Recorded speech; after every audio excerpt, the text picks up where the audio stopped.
Now let's dive deep into this big LGBTQ story for today. I'm Al Ferguson, and let's queer up politics.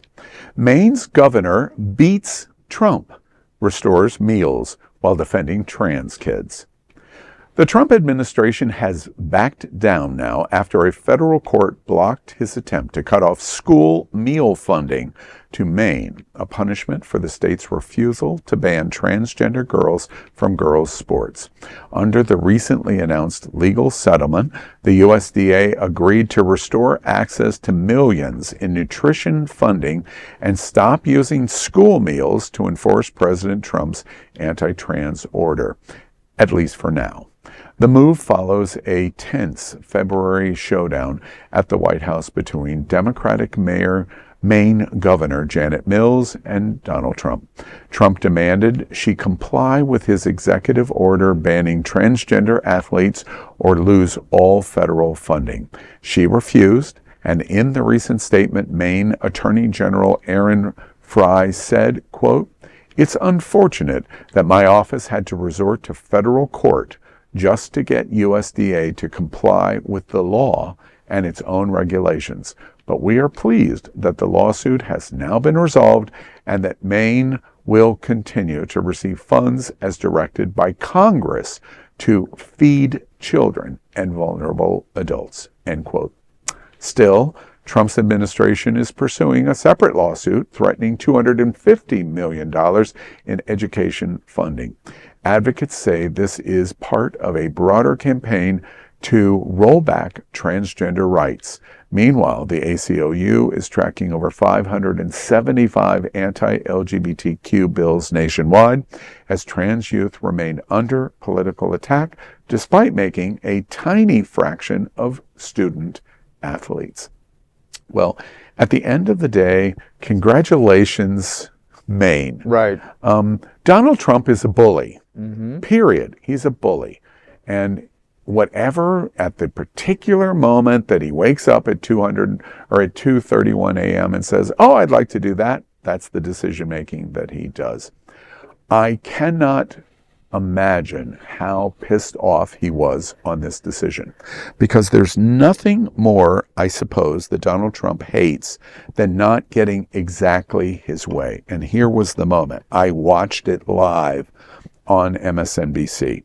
The mayor of Maine was the governor. Thank you. The governor of Maine was in the Oval Office, and he called her out specifically over this issue of nutrition food, and for her to follow his instructions on the executive order.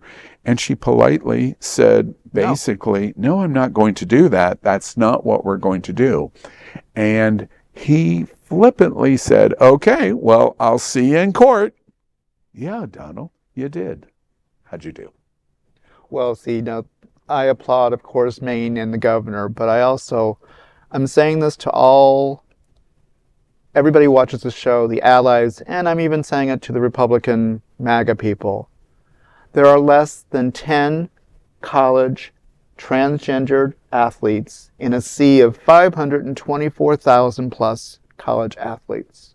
There are probably less than 3 single transgendered athletes in the sports field in Maine, and you're going to impact tens of thousands, if not hundreds of thousands of people over 3 or 4 food to eat lunch. So if you are that nasty, that mean, that selfish, that self-centered, the laws are there for a reason, and we're going to do it. Did you open the dictionary under selfish and self-centered? Didn't you see Donald Trump's picture? He was conceived under evil. I mean, come on. He came out conceived as evil. Right. But I'm just saying that Maine has shown every governor in the state and every politician in the state and every local community leader in the state or the country, to beat Donald Trump, you follow the law.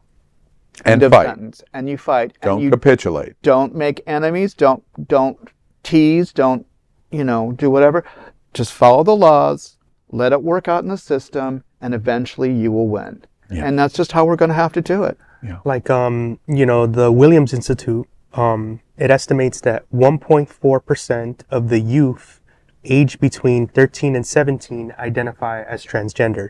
In that region alone, right, that region, it's the Northwest region, or the Northeast region, there is 61,700 youth in that age group, right? And that's Potential. That's in the entire region. That's not in Maine. That region includes New York, which is a huge city, Pennsylvania, New Jersey. For you to reduce school funding for an entire state, these are kids that go And adults, right? Like, it's just insanity. It's like, I mean, he's a traitor to democracy. I mean, this is not a patriot. This is not an American patriot. This is not a sane man. No. I mean, this is just, the youth, they say this is petty behavior.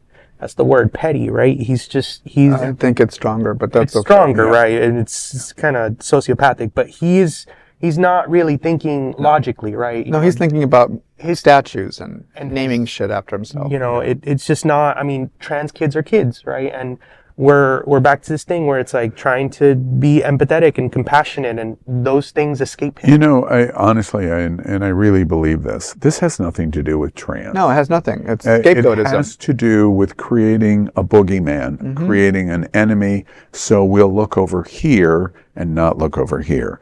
And so let's look over here and focus on the 3 trans athletes in the state high of Maine. school in the state of Maine, so we can capture Social Security, eliminate US aid, and all of the other terrible things that he doesn't want us to focus on. That's really what is going on here, and the court put a stop to it. Congratulations to the governor of Maine for making sure that happens. Thank you. That is a big LGBT story for today.